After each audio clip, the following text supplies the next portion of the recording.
Siamo qua a bordo di Maserati con Vittorio per cercare di fare un'analisi un po' della regata, com'è andata, insomma che cosa possiamo imparare da questa esperienza, che sicuramente è stata un'esperienza molto bella e interessante, anche se purtroppo finita abbastanza male per noi, perché ovviamente il nostro obiettivo era vincere e invece non ci siamo riusciti. Direi che la partenza, qua siamo al primo giorno, dopo una primissima fase di poco vento, bolina, in cui ci siamo abbastanza difesi insomma decentemente. Ecco, qua invece incomincia a entrare del vento e noi iniziamo a volare, e in questa fase direi che siamo molto contenti delle performance della barca. In questo punto più o meno abbiamo il primo incidente, prendiamo qualcosa col timone centrale che però ha un fusibile, un sistema di fusibile, per cui ci ritroviamo senza timone, insomma c'è un po' di trambusto, perdiamo un pochino ma ci riprendiamo subito, ci ritroviamo all'alba, continuiamo a viaggiare belli veloci, anche se loro non mollano un attimo, perché qua io sono abbastanza sorpreso delle performance di Mighty Mellor, che comunque va di meno ma cammina come un missile. E qua iniziamo a entrare, diciamo, nella zona dell'alta pressione e anche nella zona della pattumiera, iniziamo a vedere roba in mare, eccetera eccetera. Tendenzialmente prima di partire ci eravamo posti come obiettivo quello di cercare di non salire troppo per evitare di avvicinarsi alla zona, diciamo, dove ci sono troppi oggetti galleggianti, visto che chiaramente quando abbiamo la barca in volo, a parte che la velocità che è importante, ma il fatto che abbiamo i timoni, solo i timoni e i foil nell'acqua, come dire, facilita moltissimo rispetto a una barca più classica l'impatto con le cose, perché il fatto che tu hai lo scafo sottovento appoggiato nell'acqua crea un'onda che sposta le cose, mentre invece quando lo scafo non ce l'hai, c'hai solo una lama nell'acqua, ovviamente la cosa te la prendi sul muso e fai dei gran botti. Qua direi che è un'ottima fase, 30 miglia di vantaggio. Penso che la barca la conosciamo sempre di più giorno dopo giorno, cioè di fatto noi non avevamo mai provato a volare realmente alti in oceano come abbiamo fatto. Sì. No, noi avevamo provato in Atlantico, però alla fine erano da soli, perché certo, sì, non con la barca a fianco, dico. Non con la barca a fianco.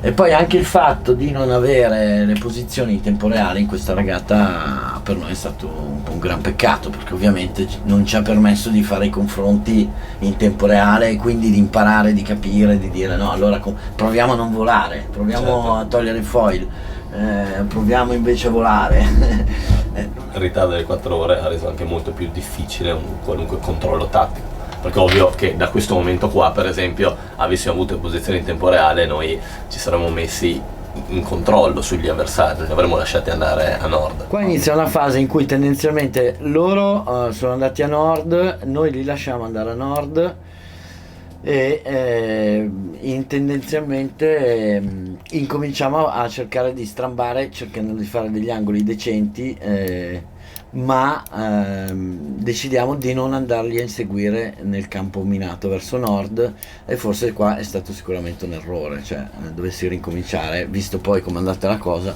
che comunque abbiamo preso una roba nel timone, eccetera eccetera, probabilmente andare dritti era la cosa giusta da fare, cioè.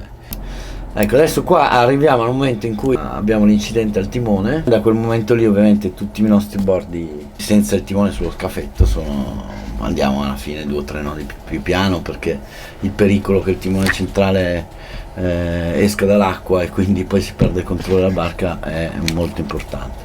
Ecco, entriamo nella fase, diciamo, più di avvicinamento all'arrivo, la fase finale.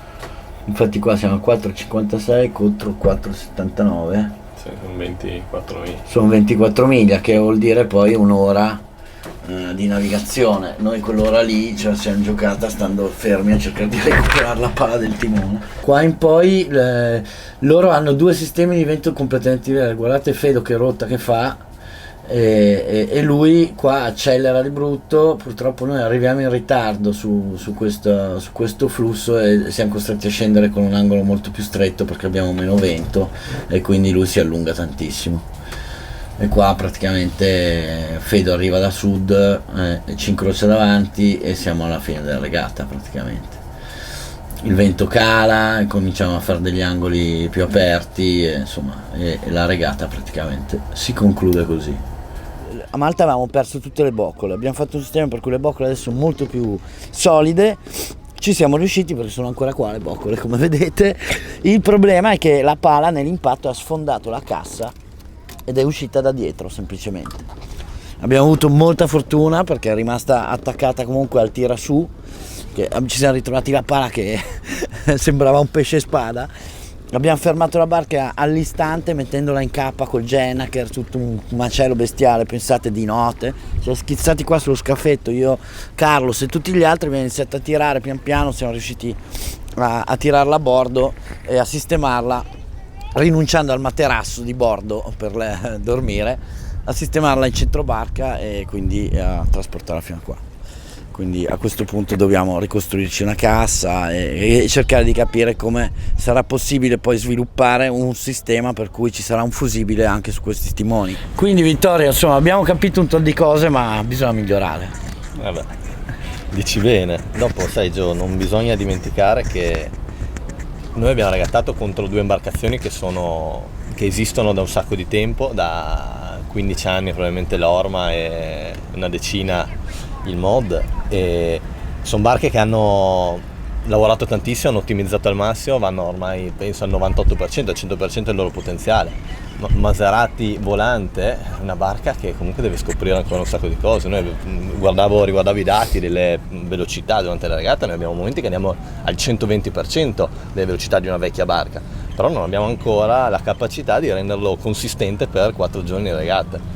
Quindi sai, penso che in un caso è ancora un momento dove una barca ben ottimizzata può battere una barca potenzialmente più veloce ma che deve ancora svilupparsi. Sì, che è una barca del futuro che deve risolvere anche i suoi problemi. Esatto. Da una parte mettere a posto le polari, capire quando volare, dall'altra affrontare i problemi che ha. Cioè, per esempio, non esiste che in 10 mesi perdiamo 2 timoni. Ecco, questa è una roba da risolvere sicuramente e che fa parte di uno sviluppo che è uno sviluppo che abbiamo affrontato da 10 mesi a questa parte, che sicuramente ha i primi passi, cioè non è uno sviluppo sviluppato, è finito, è un percorso lungo, ci vuole pazienza e lavoro. Certo.